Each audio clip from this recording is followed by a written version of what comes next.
Cláudio, e com a gente hoje a candidata da Rede Sustentabilidade, a candidata à Prefeitura aqui de São Paulo, Marina Elou, que teve a candidatura oficializada no dia 15 de setembro. E eu peguei aqui um breve currículo da Marina Elou, tem 33 anos, paulistana, deputada estadual, formada em administração pública pela Fundação Getúlio Vargas, com especialização em negócios e sustentabilidade pela Fundação Dom Cabral da Universidade de Cambridge. Ela foi candidata a vereadora em 2016 e na chapa com ela, o candidato a vice é Marco de Preto. Marina Elou, muito bom dia, prazer tê-la aqui no Jornal Gente da Rádio Bandeirantes. Muito bom dia, Cláudio, muito bom dia, Agostinho, muito bom dia a todos que nos escutam, é uma alegria estar com vocês hoje aqui. Legal. Cláudio Humberto, abra os trabalhos aqui, Cláudio. Deputada, muito bom dia, um prazer imenso recebê-la aqui no nosso programa. Eu queria saber, a senhora é a mais jovem, eu acho, a mais jovem candidata à prefeitura da cidade de São Paulo. E eu gostaria de saber, com um currículo invejável desse, né, com um futuro pela frente, assim, certamente nas atividades nas quais se especializou, o que é que a motivou largar isso, ou pelo menos colocar tudo isso em plano secundário e entrar na política? Eu sou mesmo jovem, sou mulher, sou mãe, estou deputada estadual e estou me preparando há muito tempo para atuar na administração pública. E eu decidi ser candidata a prefeita na cidade de São Paulo porque eu sou apaixonada por essa cidade que eu nasci, cresci e vivi minha vida inteira. Sou apaixonada pelo potencial da cidade, pelas pessoas que têm aqui seu trabalho, sua prosperidade, mas eu vejo todo esse potencial hoje preso na falta de perspectiva de soluções diferentes. A gente tem sempre as mesmas ideias de sempre, as mesmas pessoas, as mesmas falas para resolver os nossos problemas que não está funcionando. Não dá mais para a gente fazer a mesma coisa de sempre e esperar resultados diferentes. E eu tenho, a partir dessa certeza que é possível a gente ter uma cidade que de fato seja sustentável, inovadora, conectada e que dê a mesma oportunidade para todas as pessoas, não importa o bairro que elas nasceram, e qualidade de vida, é possível fazer diferente. E daí, dentro desse olhar do que a gente tinha uma boa proposta para a cidade de São Paulo, está na hora da gente fazer diferente, eu assumi esse desafio de ser candidata a prefeita. Candidata, Cláudio, me ajuda aqui. Ela tem 33 anos, tem que chamar de senhora e tal, né? Pela solenidade, claro, né, da posição, deputada, candidata a prefeita. Mas vou chamar de você. Pode, né? Fica candidata à vontade. Fica à vontade. 33 aninhos, hein, Cláudio Humberto? Então, vou chamar de você. Ô, candidato, agora sem brincadeira. Eu estava lendo, a sua candidatura foi oficializada no dia 15 de setembro, e eu estava lendo, não sei se isso é verdade, que você aguardou até o final e tal, o partido também, para tentar uma reunião das alas progressistas, se é que dá para dizer assim, o pessoal de esquerda e tal, tentar, não sei se é uma candidatura comum, sinceramente não sei se é exatamente isso, ou talvez um discurso comum até para a disputa de primeiro turno. O que há de verdade nisso? Houve de fato uma tentativa de se reunir umas candidaturas que tenham mais alguma semelhança de propostas, de projetos, candidata? Agostinho, primeiro, pode sim me chamar de você, mas não pela minha idade ou pelo como eu pareço, mas sim porque eu acredito que a política tem que ser um espaço em que todas as pessoas possam se sentir representadas e que não tem uma hierarquia entrar no político não, então é um prazer ser chamada de você. E sim, é verdade que a gente esperou, antes de lançar nossa candidatura, realmente ver o cenário das candidaturas apresentadas. Eu conversei muito com os outros partidos, a gente tinha uma conversa próxima com o Eduardo Jorge também, e a gente queria entender se fazia sentido se tinha algum projeto colocado entre as candidaturas que fazia sentido para a gente enquanto projeto de cidade, enquanto projeto de futuro. E a partir da perspectiva das candidaturas colocadas, ainda que tenha várias pessoas que eu admiro, não tinha nenhuma candidatura com ideias novas, sem amarras, sem dogmas, sem radicalismo, sem polarização, mas com foco em resolver o problema das pessoas a partir de uma nova lógica. E por isso a gente decidiu, então, que fazia sentido a minha candidatura. E eu estou bem feliz com a proposta que a gente está apresentando para a cidade de São Paulo, com a repercussão que está dando a nossa candidatura e o espaço que a gente tem para crescer. Deputada, a senhora propõe eu vou chamar de senhora, me desculpe, mas considere isso uma homenagem. É força do hábito, né, Cláudio? Não dá. E é uma homenagem tá ao fato de ser deputada. É isso. Enfim, uma deputada muito, enfim, de grande valor e com a atuação impressionante na Assembleia Legislativa. Mas eu queria saber o seguinte, a senhora propõe para São Paulo, né, no futuro próximo, né, o futuro é amanhã, uma cidade mais sustentável, né? E assim, a gente entende do que se trata vagamente disso. Eu estou falando a gente do ponto de vista da opinião pública, né? O povão, as pessoas. Como a senhora pretende explicar ao seu eleitor que, olha, confia em mim, que eu vou liderar um processo para tornar São Paulo uma cidade mais sustentável? O que é uma cidade, o que seria uma cidade mais sustentável? Como que seria, na prática, a ação das suas políticas públicas nessa direção? Cláudio, muito obrigada pela pergunta, que é uma oportunidade importante que a gente tem, porque muitas vezes a gente acha mesmo que sustentabilidade é uma coisa meio abraçar árvore, meio hippie, meio ali verde, fazendo um piquenique, e não tem nada a ver com isso. Uma cidade sustentável é hoje uma grande tendência das melhores cidades do mundo. A gente tem uma onda de mulheres perfeitas trazendo uma cidade mais sustentável em Bogotá, em Marselha, em Rosário, em Paris, que é uma cidade inovadora que pensa soluções de uma forma mais inteligente. Então, por exemplo, mobilidade. A gente fala bastante de como investir em mobilidade, é um dos principais problemas da nossa cidade. E a gente precisa entender que mobilidade não é só investir no transporte, mas é numa lógica.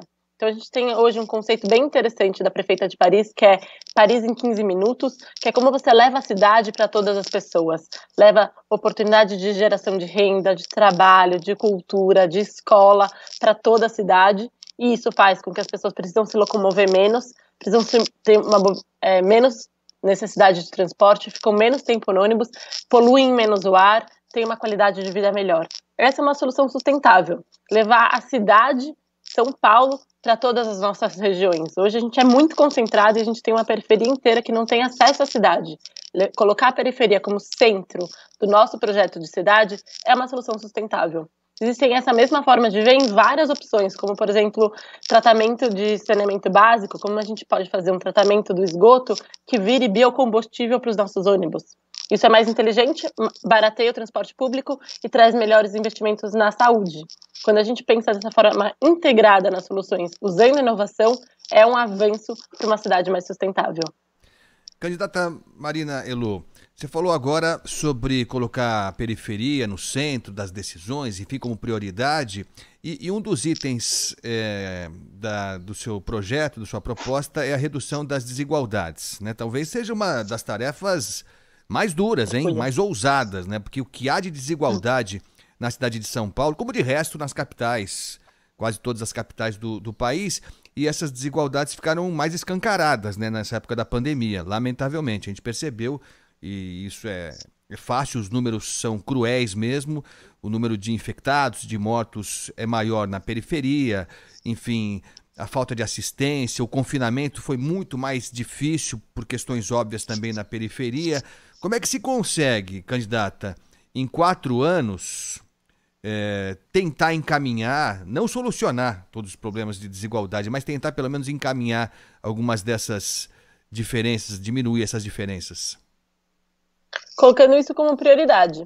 Acho que os dados da Rede Nossa São Paulo mostram sobre a desigualdade, são muito chocantes. Convido todo mundo a entrar lá e ler. A gente vê que em menos de 8 quilômetros de distância, a média de idade ao morrer em Moema é de 80 anos, a média de idade ao morrer na cidade de Tiradentes é de 53 anos. São quase 30 anos de diferença. E a cidade inteira perde com isso, porque essa desigualdade faz que a gente não tenha o potencial humano, que é a riqueza de São Paulo, aproveitado numa grande parte da população.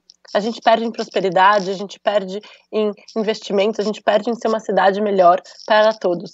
E daí a gente quer fazer isso como? Com prioridade, a gente vai investir mais onde precisa mais. Existem vários modelos hoje e a gente está se aprofundando bastante nisso, e a minha experiência em estudar administração pública traz esse olhar para o orçamento, de como a gente pode ter indicadores que direcionam o orçamento de forma descentralizada, focando investindo onde mais precisa. É possível, a gente tem um plano bastante robusto para isso, e eu tenho certeza que isso vai trazer resultados melhores para todos os paulistanos e paulistanas.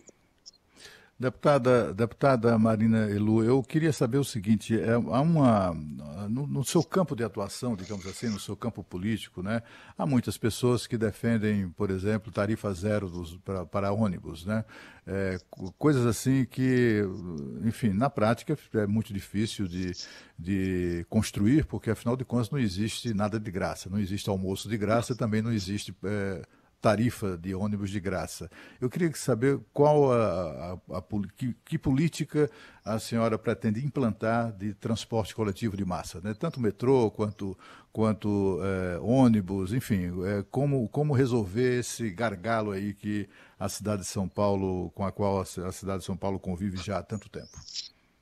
Cláudia, é super boa essa pergunta no sentido de não dá para a gente prometer coisas que a gente não vai cumprir. Eu acredito na boa política e a boa política parte da transparência. É lógico que seria excelente uma cidade em que a gente pudesse ter tarifa zero, mas hoje não é a realidade de São Paulo. Mas também é verdade que a tarifa hoje ela é muito alta para as pessoas que mais precisam do transporte público. Uma pessoa que recebe um salário mínimo consome em média quase 40% da sua renda em transporte. É muito alto isso. E também é muito alto o quanto a cidade gasta em subsídios ao transporte público. Então, o modelo hoje que está funcionando não está bom. São as mesmas ideias de sempre. A gente acabou de fazer uma longa licitação do transporte público que não conseguiu trazer outras soluções para esse problema complexo da cidade de São Paulo. E aqui eu acho que tem uma segurança no investimento no transporte de massa. A gente precisa ter clareza que essa é a melhor forma de melhorar a mobilidade urbana, mas a gente precisa trazer inovação para essa mobilidade. Então, eu dei um exemplo da cidade de Estocolmo, onde 91% da frota anda com biogás do tratamento do esgoto da cidade. E essa é uma tecnologia que a gente tem aqui no Brasil. A empresa que faz isso em Estocolmo tem sede aqui no Brasil. É possível a gente começar a pensar como a gente traz inovação para os nossos modelos conectados com o nosso século XXI, que também resolvam os problemas que a gente tem graves, como, por exemplo, o preço da tarifa de transporte. Candidata, como é que a senhora avalia o governo Bruno Covas? O que ele acertou, na sua opinião, que vai ser mantido num governo seu? E o que ele errou? Qual foi a maior decepção, digamos assim, do governo Bruno Covas? Se a senhora tinha alguma expectativa em relação a essa prefeitura, candidata? É um governo que não começa com muita expectativa, né? Porque tem uma transição do Dória sair no meio e o Bruno assumir. Mas eu acho que teve alguns pontos bem positivos na gestão. Eu gosto bastante da evolução da cultura, que eles trouxeram de uma forma mais descentralizada, investindo realmente na periferia como cultura, geração de modelo de desenvolvimento, de renda. E eu acho que tem muita coisa do Plano Municipal de Cultura que pode ser melhorado, mas que pode ser ampliado e realmente implementado. Acho que na pandemia teve algumas coisas positivas da gestão, como conseguir realmente preparar e investir na saúde de alta e média complexidade. Então, a gente conseguiu atender e ter leitos de UTI à disposição. Muito importante valorizar o SUS nesse processo, mas acho que tem muito a melhorar. A gente podia ter investido muito mais na saúde básica no começo da pandemia para conseguir identificar os casos de Covid, as transmissões, conseguir prevenir. E isso não foi feito. Essa é uma das minhas propostas. Para o SUS, a gente precisa começar investindo, sim, na saúde de atenção básica, no médico da família, no agente de saúde comunitária, porque a gente resolve 60% dos diagnósticos só nesse investimento. E pensar o planejamento, o passo 2, porque ainda que a gente possa ter ido bem no primeiro momento, hoje a cidade não está com um plano concreto de como a gente volta. Como é que a gente pode ter voltado bares e ainda não ter um plano para voltar às escolas? A educação não pode ser um chavão, ela tem que ser a nossa principal compromisso enquanto políticos com essa geração e com o futuro. Então, acho que esses são os principais pontos que eu acho que a gente poderia ter feito muito melhor nesse momento da pandemia. Nós estamos entrevistando a deputada estadual Marina Elu, que é candidata a prefeita de São Paulo pelo partido Rede Sustentabilidade. Deputada, eu estou vendo aqui uma declaração atribuída à senhora, dizendo que, se for eleita prefeita de São Paulo, vai compor o secretariado com 50% de mulheres e 50% de negros. E aí eu gostaria de saber da senhora exatamente isso. O que é... Além disso, né, além dessa composição do secretariado, que políticas inclusivas a senhora pretende implantar se for eleita prefeita de São Paulo? Eu me formei em administração pública sem nunca ter pensado em entrar na política. Eu tinha clareza hoje de que é porque não tinha referências, não tinha mulheres jovens na política. E isso simplesmente exclui de um espaço de decisão tão importante como a política uma parte grande da população. E numa democracia representativa, a gente precisa ter todas as pessoas espelhadas nos espaços de poder. Porque daí a gente leva as discussões do que as pessoas realmente precisam para os espaços de poder e constrói soluções que são melhores para todo mundo. E não sou eu que estou dizendo isso. É a McKinsey, é a BCG, as grandes consultorias do mundo provam que quanto mais diverso você tiver, mais diversidade você tiver no espaço de decisão, melhores os resultados. As empresas com maior lucro têm diversidade nos seus conselhos. E isso é trazer essa lógica também para a administração pública. A gente está num lugar muito ainda, uma política ainda muito dominada por homens brancos. Muito. Se a gente olha um ranking de mulheres na política, o Brasil ocupa um dos últimos lugares, atrás de países como Emirados Árabes, atrás de países como Irã, que tem muito menos tradição de mulheres na política do que o Brasil. Então a gente tem um espaço muito grande para fazer. A gente tem não só essa proposta de trazer as pessoas de fato para os espaços de poder, mas pensar políticas públicas a partir dessa lógica. Quando a gente fala de desigualdades, a gente está falando que as mulheres negras são as mulheres mais impactadas pela desigualdade que perpassa São Paulo. A gente pensa políticas públicas a partir delas. Candidata Marina Elu, para encerrar da minha parte pelo menos, a gente conversou agora há pouquinho com o diretor do Paraná Pesquisas, o Murilo Hidalgo, e entre outras coisas ele falou que deve haver uma certa contaminação da disputa federal para a presidência da República nessa eleição municipal. Alguns temas federais devem aparecer, isso tem acontecido em várias eleições, e que, em certa medida, vai se colocar uma disputa já antecipada, talvez, entre Bolsonaro e João Dória e tal. Isso preocupa você, como candidata da Rede Sustentabilidade? Na sua campanha, essa questão nacional vai aparecer de alguma forma? Enfim, como é que você avalia essa possibilidade dessa discussão ganhar um caráter nacional? Quando eu digo que é hora da gente fazer diferente, é hora da gente construir a boa política, que é focada nas diferentes visões da sociedade, na busca por soluções para os problemas das pessoas. E essa disputa da Prefeitura de São Paulo, a gente está falando de uma cidade com 12 milhões de pessoas. Tem muitos problemas que precisam ser resolvidos e a gente precisa dar a atenção que esse espaço merece. Se a gente polarizar, entrar numa discussão só pela diferença, que não resolve o problema das pessoas, a gente vai continuar na mesma lógica política e vai continuar sem resolver os problemas. E não dá mais para a gente fazer a mesma coisa de sempre e esperar resultados diferentes. Então a minha campanha ela é muito, muito pautada em como a gente cuida com respeito da cidade de São Paulo, dos paulistanos e paulistanas que aqui vivem, e como que a gente traz soluções possíveis, bem estudadas, consistentes, mas que podem mudar a nossa vida. Deputada, a gente ouve muito a crítica, né, de pessoas que dizem, paulistanos que reclamam de que entra governo e sai governo tucano e tudo continua mas basicamente a mesma coisa, até porque as fórmulas e as políticas são muito parecidas umas com as outras.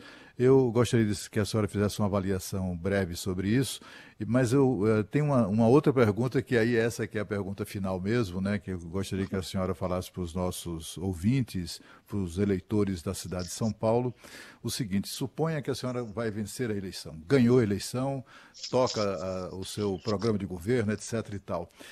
O que eu gostaria de saber é o seguinte: a senhora sonha com o quê ao final da sua gestão? De olhar para trás e dizer, meninos, eu consegui. A senhora terá conseguido o quê? Que tipo de cidade a senhora promete transformar para os paulistanos? Acho que é a hora, sim, da gente sair das mesmas questões de sempre, das mesmas soluções de sempre, dos mesmos acordos que estão sacramentados na cidade de sempre, que impedem a gente avançar. Então, é a hora da gente sair da mesmice, e eu estou colocando uma proposta para a cidade de São Paulo que permite a gente ver que São Paulo tem, sim, opção. E daqui a 4 anos, depois que eu for eleita e ter feito um mandato com bastante responsabilidade, com muito trabalho sério, com muita dedicação, eu quero olhar para trás e falar, nossa, a gente tem uma cidade que caminhou consistentemente para que todas as pessoas, não importa se ela nasceu em Parelheiros, se ela nasceu em Moema, se ela nasceu em Brasilândia, caminham para ter oportunidades iguais. A gente tem uma cidade que deu os passos necessários para a gente ter soluções inovadoras que resolvam os nossos problemas, de transporte público, de saúde, de educação. E eu quero olhar para trás e ter uma cidade que melhorou todos os seus índices de educação. Aí vai ser mais 4, e mais 4, né? Com esse resultado, né, Cláudio Humberto? Aí termina. Não é isso? Aí a reeleição tá... É isso, né? Você tem que pensar já consistentemente. É lógico, tá certo. Ó, Marina, foi um prazer ter você aqui com a gente. Marina Elô, candidata da Rede Sustentabilidade, aqui como candidata a prefeita de São Paulo. Vamos falar muito ainda ao longo desses próximos meses, com pandemia ou sem pandemia. Teremos muita cobertura, muita discussão, muito debate aqui na Rede Bandeirantes de Rádio. Obrigado, viu, Marina? Obrigada a vocês, foi um prazer. E quem quiser conhecer mais as nossas propostas, entra no site da Rede, acho que vão gostar. Tá ótimo. Marina Boa Elô. sorte. Boa sorte. Muito bom, muito bom.